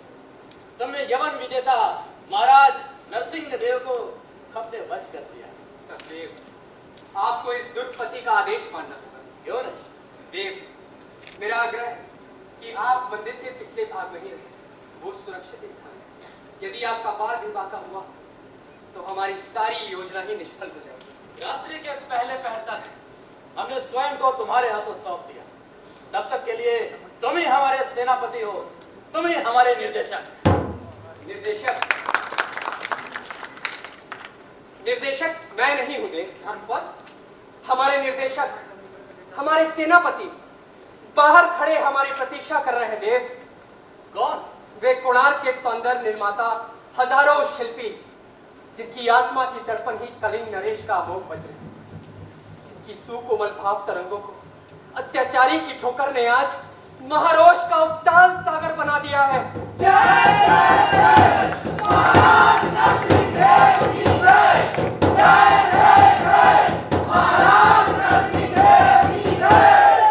नरसिंह देव इस महाशक्ति के आगे नतमस्तक है। तो चले देव, युद्ध से पहले इस प्रचंड भैरवी का अवलोकन करें। चलो सेनापति। चलिए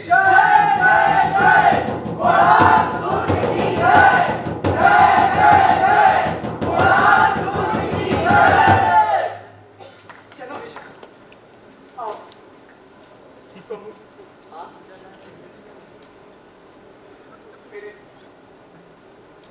मेरे कोणार्क के प्रांगण में ये विभीषिका, तुम उद्विग्न हो उठे।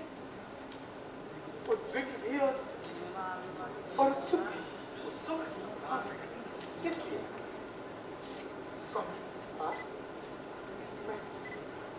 मैं जानना चाहता हूँ कि ये धर्मपद कौन है? कौन है ये धर्मपद?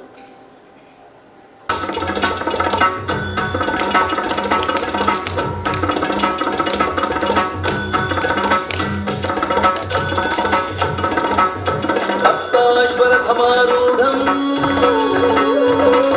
प्रचण्डं कश्यपात्मजम्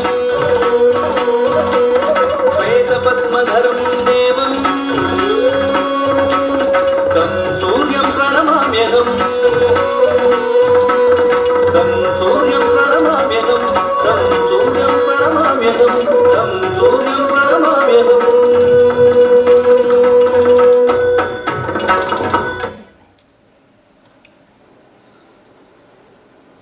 जूझते मेघों का गर्जन, भयंकर बिजली की तड़पन, रुधिर का उछला तलवार, यही क्या सतरंगी कोणार्क?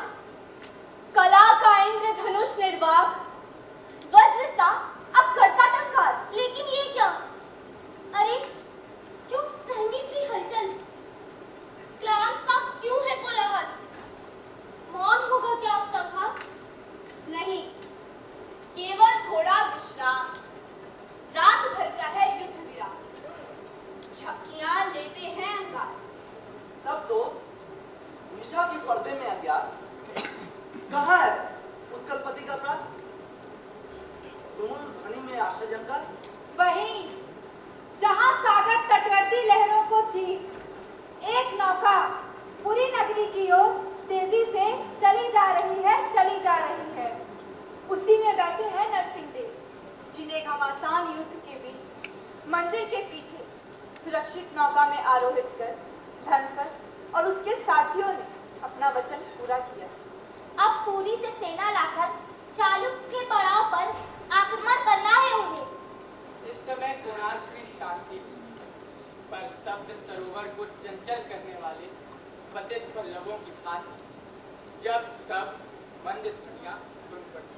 और यहाँ मंदिर में देव मूर्ति के निकट लाल मुक्त अंधकार के गोदी में टिमटिमाते दीपक के प्रकाश में अधीर और आतुर ये कौन खड़ा है?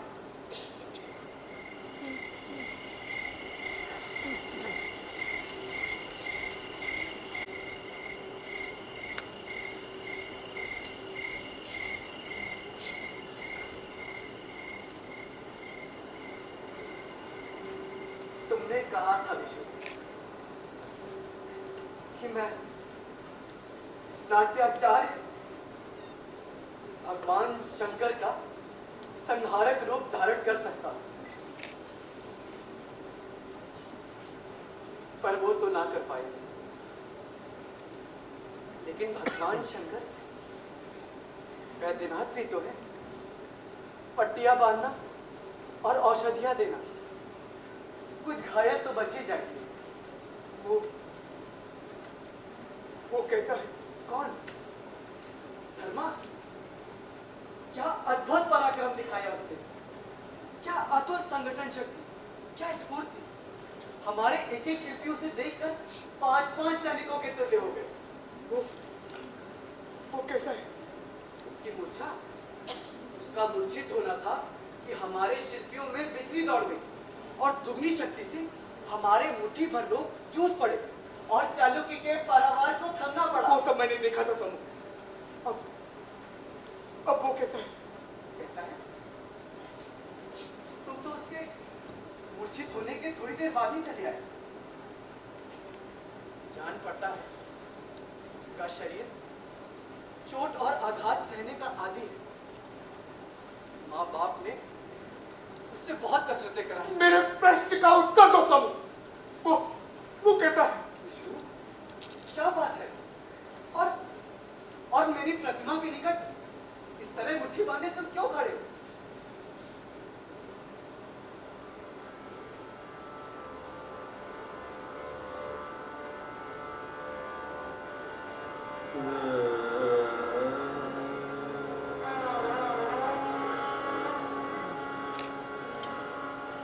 हाथी दांत का कंगन? अरे ठीक वही आकृति, ठीक वही छवि जो मैंने तुम्हारी मूर्ति के कंठहार में अंकित की। कहाँ मिली तुम्हें ये? धर्मपद के गले से। जब वो मूर्छित हुआ। धर्मपद के गले से? धर्मपद?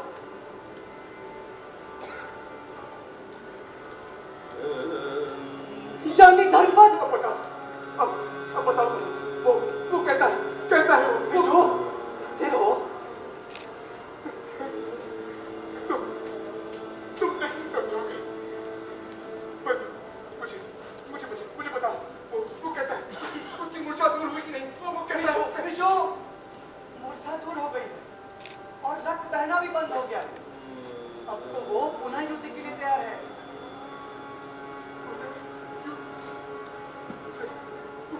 उसे रोको सबू। उसे रोको। धर्मा को रोको सबू। धर्मा को रोको। चल! युद्ध बंद रहेगा और कल सवेरे तक निश्चय ही जगन्नाथपुरी से महाराज के अश्वारोही दल आ पहुंचेंगे। विशु, मुझे तुम्हारी चिंता है। मेरी चिंता परसों की कोई विधि बाधाओं सब मेरी चिंता। अपनी बेताबी से उस तिथि को तुम पुनः न खो देना।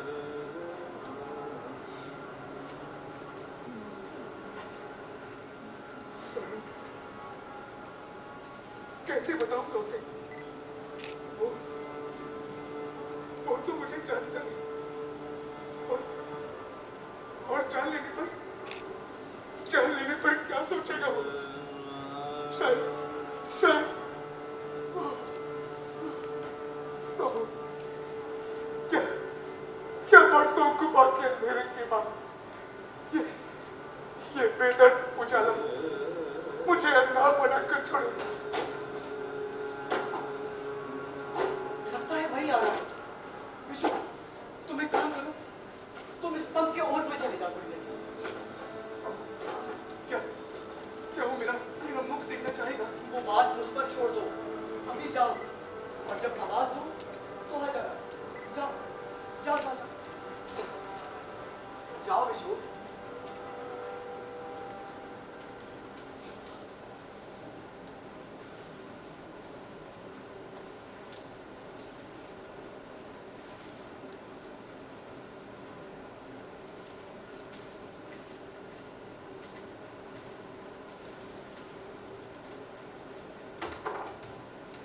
अरे धर्मा, अब ठीक हो तुम? सैकड़ों शिल्पी मारे गए हैं, सैकड़ों। जो घायल है उनकी सेवा तो आपके नटों, गायकों और देवदासियों ने बहुत की, किंतु जो थके हारे हैं वो रात्रि का विश्राम ही उनकी संजीवनी बूटी है। रात में तो युद्ध होगा नहीं। किंतु हमें सचेत रहना है आप, हमें सचेत रहना है। आज यदि कोई मंदिर के प्राचीरों पर से निगाह रख सकता मेरे नट और वादक गायक ये काम करेंगे, वो भी नहीं थके। समझ गया। केवल निगाह रखनी और कोई बात हो तो तुरंत सूचित करना है सूर्योदय तक।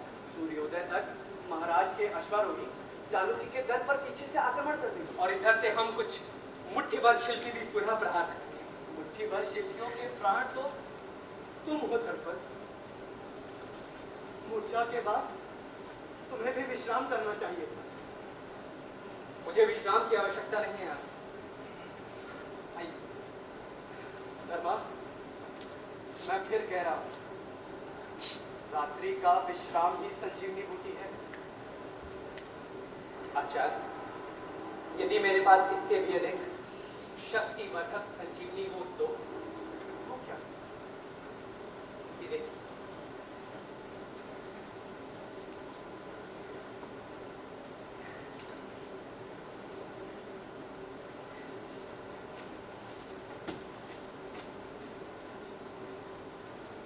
मेरा कंठहार कहाँ लोप हो गया? सदा यही अपने वस्त्र के नीचे ही तो रखता हूँ।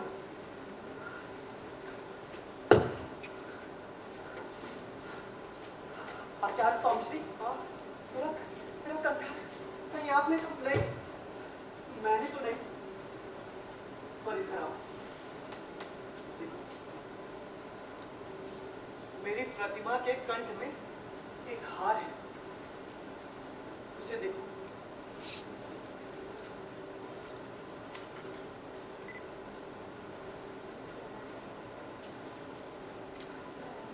प्रतिमा के गले ये कैसे पहुंचा है? वही अंकन, वही कामदेव की आकृति, बिल्कुल वही छवि।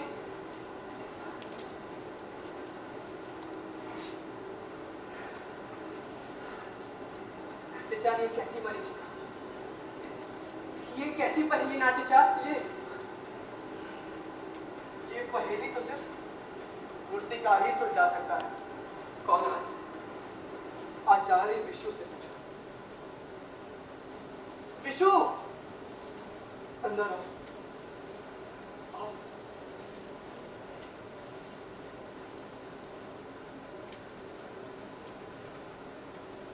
धर्मपति, उस मूर्ति का कंठाल मैंने अंकित किया और इस हाथी दांत के कंकड़ का शिल्पी भी मैं हूं। आप असंभव आचार्य, असंभव। ये कंकड़ तो मुझे मेरी माँ ने दिया था। कहाँ है तुम्हारी माँ दर्पण? तुम्हारी माँ कहाँ है? मेरी माँ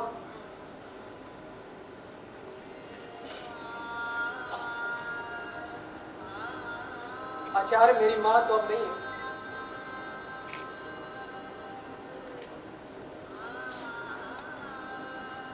इसीलिए इसके दिए हुए उपहार को मैं अपने दिल से लगाए फिरता हूं। मृत्यु से पहले उसने मुझे ये पकड़ाया और कहा कि ये मेरे पिता की देन है।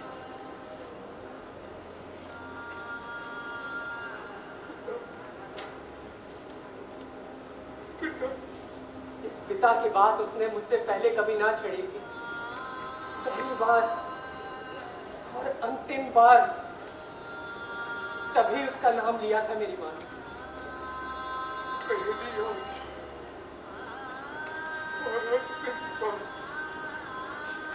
कैसी अद्भुत थी मेरी माँ आचार्य। आंधियों के निर्दय झकझोर से भी ना झुकने वाले उस ताड़ वृक्ष की तरह मुझे गोदी में लिए। बहुत पहले जब वो इस नगर में आई थी तो बहुत उसका सहाय, मजदूरी करके गरीबी के कष्ट और वैभव के अपमान सहकर उसने मुझे पाला था। याद है तुम्हें? तुम लोग कहां से आए थे? शवरा टीविका से।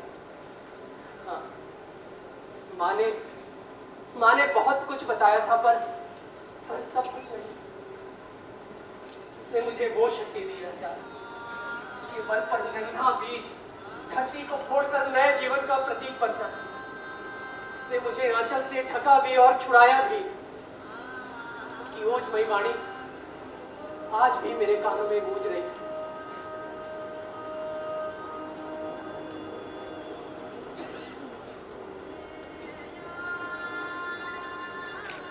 आप लोग सुन पा रहे हैं?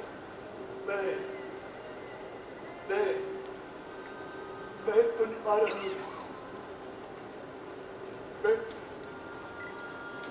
मैं सुन पा रहा हूँ।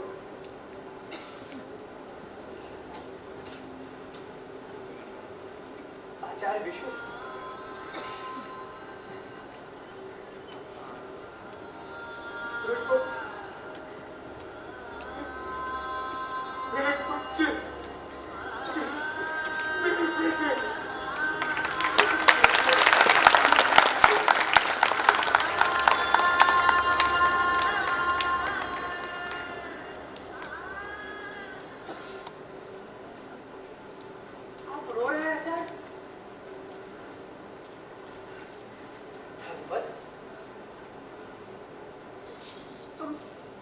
सारिका के पुत्र हो?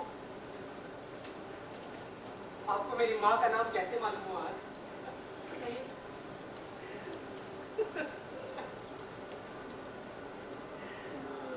धर्मा, आचार्य विशु ही तुम्हारे पिता है। धर्मा, आचार्य विशु ही तुम्हारे पिता है।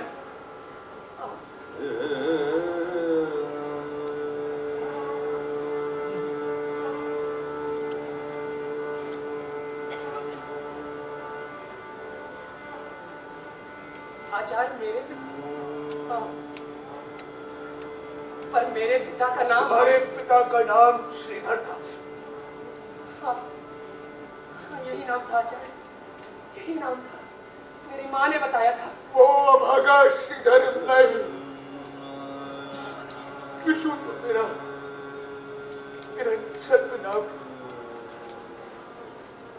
जो मैंने श्रवण पत्रिका से महाकाली पर रख दिया। नहीं वो अभागा श्रीधर जिसकी वजह से तुम्हारी माँ को इतने कष्ट उठाने पड़े। नहीं वो नीच पापी तुम्हारा पिता मौजूद नहीं।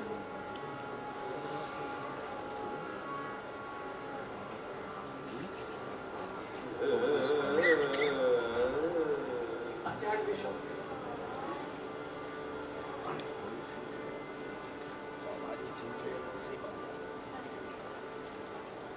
पिता कहो धर्मा,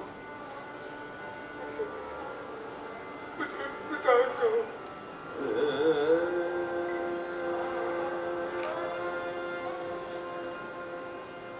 पिता,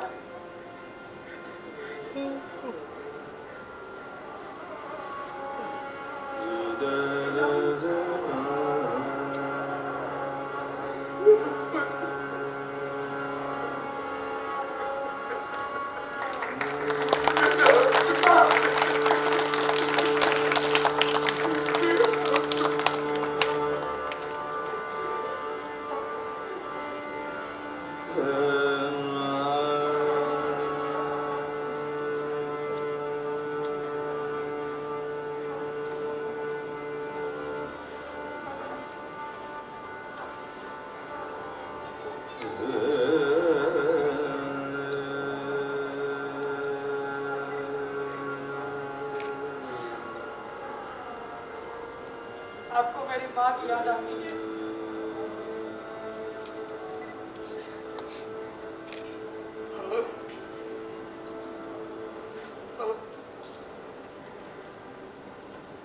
उसी याद के बल पर तो 20 बरस से जीवित पुत्र मेरी माँ के मन में भी भीतरी कांटे की तरह आपकी याद गड़ी रही है। क्या सच वो मुझसे रुष्ट रही? क्या तुमसे भी उसने कहा? रुष्ट कभी नहीं है और ना कभी मुझे कुछ भी बताया। मैं वो सब कुछ नहीं जानता, मैं वो सब कुछ नहीं जानता, ना जानना चाहता हूँ। पुत्र, क्या मुझे क्षमा कर सकोगे?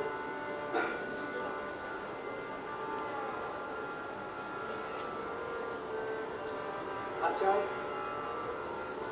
मेरी आंखों के सामने जो पर्दा पड़ा है उसे उठाइए नहीं। उस पर मेरी माँ की मधुर गंभीर दर्द भरी मूर्ति दिख रही है मुझे, और वहां मानो सूरज की अंतिम किरणें पड़ती हैं। उन किरणों के बीच माँ कैसी भली दिखती है यार। ये किरणें किधर से आती हैं यार? ये किरणें किधर से आती हैं यार, आप जानते हैं?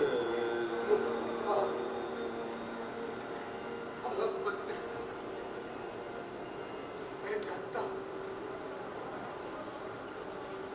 वे किरणें तुम्हारी मां के तन से ही फूट रही हैं। मैंने भी इन्हें देखा। कभी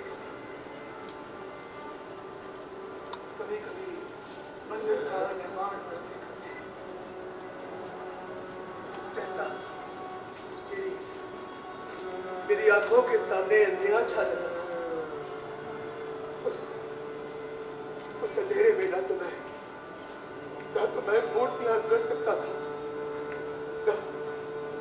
ना आकार प्रकार निश्चित कर पाता था, ना ही पत्थरों को चिन्हित कर सकता था।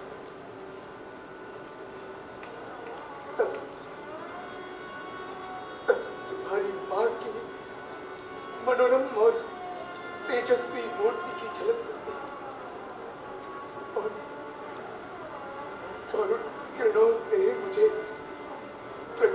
सकता। ठीक वही किरणें यार,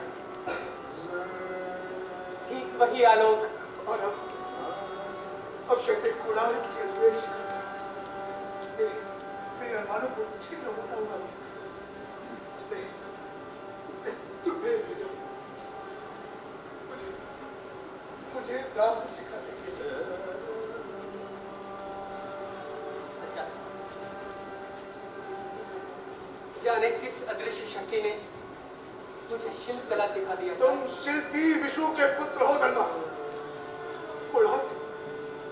कुड़ाल किसी और के स्पर्श से कैसे जागृत हो सकता था? जैसे मरुस्थल में निर्जरणी सहसा गायब हो जाने पर भी अन्यत्र बह निकलती है, उसी प्रकार मेरी भटकी हुई प्रतिभा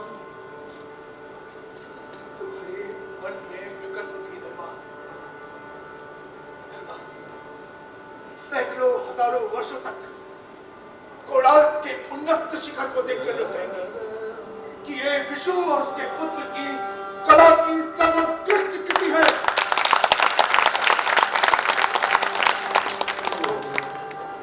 आज पूरे कलिंग में मुझ जैसा सौभाग्यशाली पिता और कौन है? संध्या की किरणें सिमट रही हैं यार। लगता है जैसे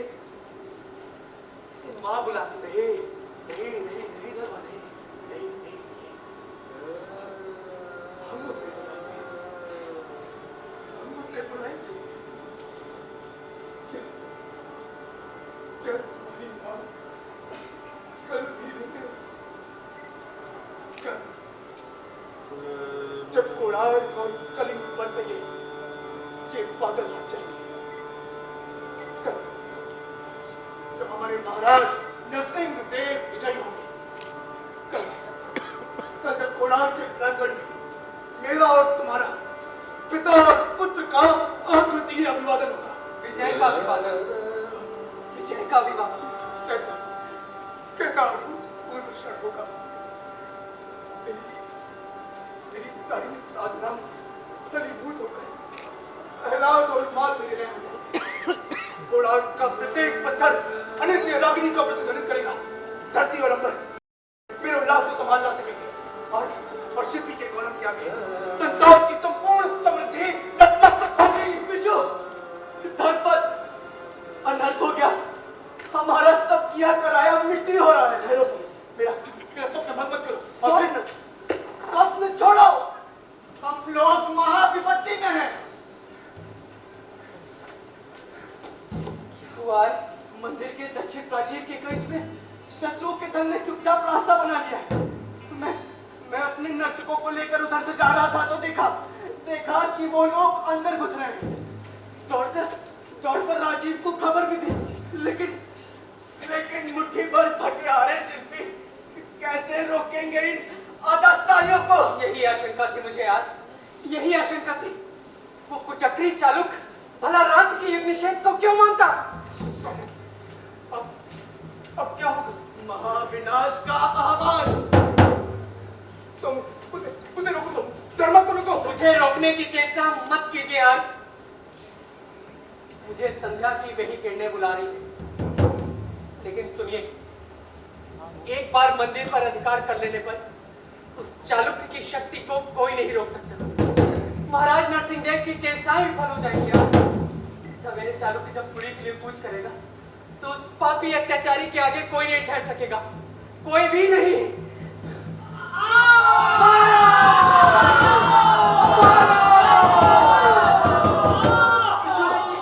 सुना तुमने? क्या किसी तरह धर्मा को बचा ही नहीं जा सकता? मैं चालुक्य के आगे भीख मांग लूंगा कि मेरे बच्चे के प्राण। आप मेरा अपमान कर रहे हैं यार। पिता की ममता का यूं तिरस्कार ना करो धर्मपद। ममता?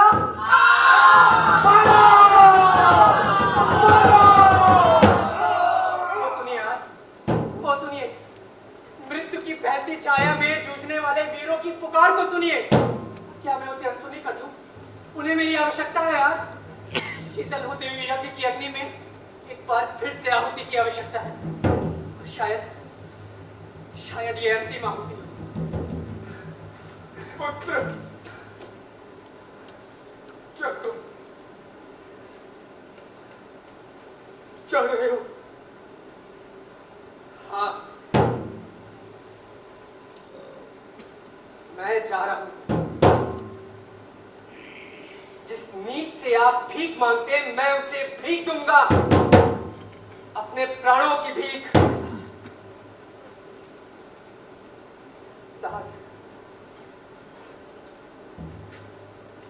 मैं जानता हूं आप कायर नहीं है, पर मेरा मोह आपको दुर्बल बना रहा है।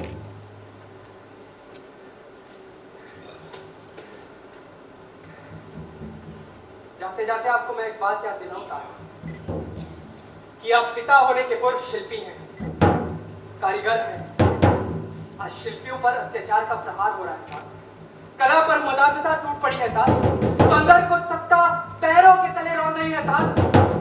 और कोणार्क, आपका सुनहरा सपना, जिस घोंसले में आपके अरमानों का पंछी बसेरा लेने जा रहा था, वही कोणार्क एक पामर पापी अत्याचारी के हाथ का खिलौना बन जाएगा।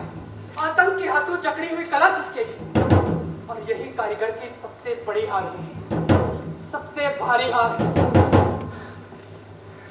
पुत्र,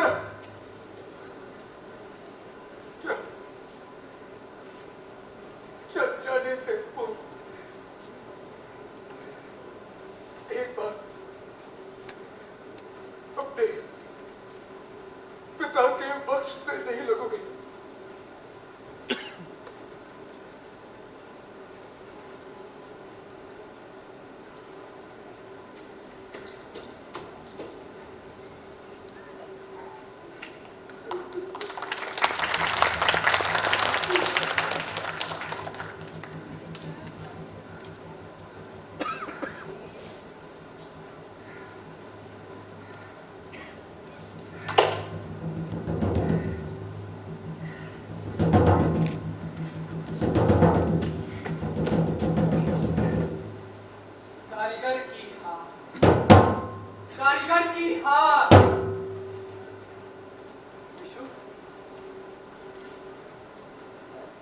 कारीगर की हार, कोणार्क आतंकी के हाथ का खिलौना।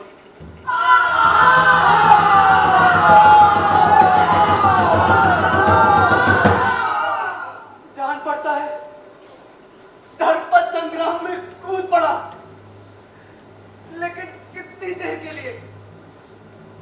वो लोग आगे बढ़ रहे हैं। विशु, मैं जा रहा हूं। देखो, शायद उसको बचा सकूं। मैं जा रहा हूं, मैं जा रहा हूं विशु, मैं जा रहा हूं।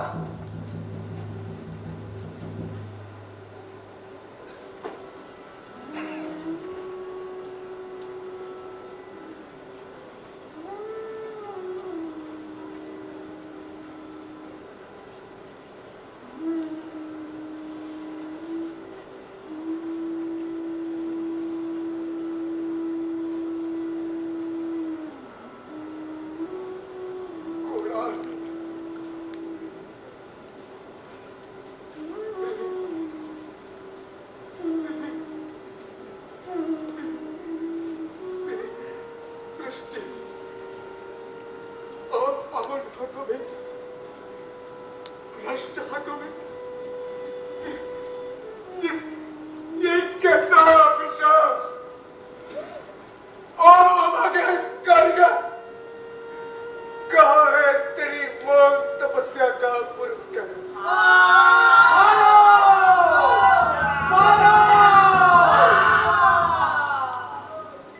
कारीगर की हार, असंभव, असंभव, असंभव, कदापि नहीं। कोणार्क, कोणार्क शिल्पी की पराजय का प्रतीक नहीं बनेगा। कोणार्क शिल्पी की पराजय का प्रतीक नहीं बनेगा। कदापि नहीं, नहीं।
मालूम? मुझे नहीं मालूम। लगता है तुम भी उसी राह पे जाना चाहते हो जिस राह पे उस उद्दंड धर्मपद को भेजा गया। जानते हो उसके साथ उसके शरीर के टुकड़े टुकड़े टुकड़े करके ऐसे ही क्षण समुद्र में फेंके जा रहे हैं। तुम्हें मालूम है? सुनिए देव, अंदर कोई है? विशु, कपाट को तोड़। ठहरो, ठहरो। विशु, कपाट खोल दो विशु। सोमू, मैं कपाट नहीं खोल सकता। तुम कहाँ हो विशु? कपाट ऊपर, चुंबक के पास। तुम चुंबक तोड़ रहे हो विशु। और सोमू, मैं चुंबक तोड़ रहा हूँ। देव मूर्ति गिर पड़ेगी। देव गिरेगी और फिर मंदिर का शिखर भी, फिर सारी छत और दीवारें गिर पड़ेगी मेरे ऊपर, तुम्हारे ऊपर, इन नीच विश्वासघातियों के ऊपर। कोणार्क टूटेगा, टूटेगा कोणार्क। शाबालिक, उसे रोको, उसे रोको। सैनिकों, रुक जाओ, कपाट को रुका दो। मैं कहता हूँ रुक जाओ। शाबालिक, सैनिकों, कपाट को तोड़ दो, तोड़ दो कपाट को।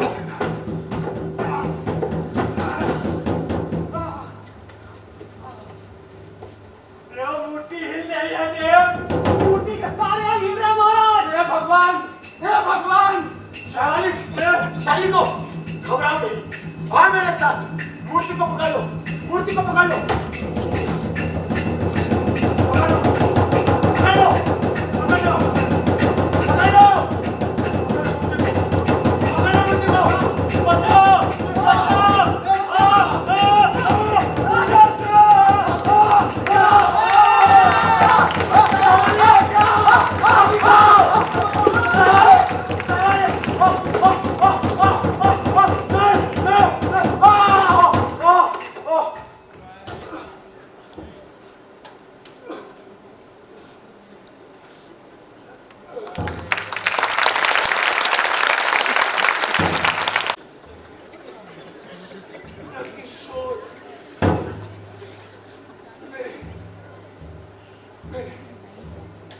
देवता, मेरे दिवाकर, शिल्पी का प्रतिशोध।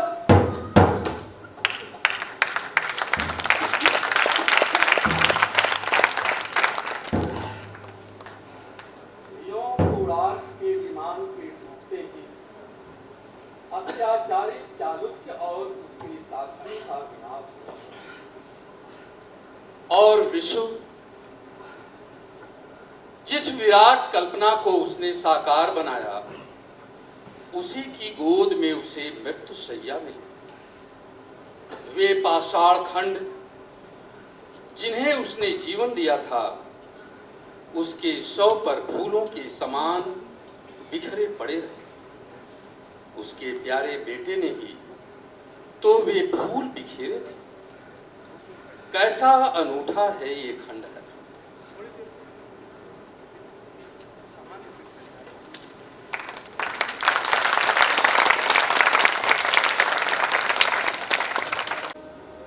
नहीं ये क्रूर काल का हास, नहीं क्षणभंगुरता का वास, प्रलय का नहीं करुण उच्छ्वास, छिन्न आशाओं का अवसान, नहीं खंडहर बन रोता है रागनी भक्त किंतु दाम।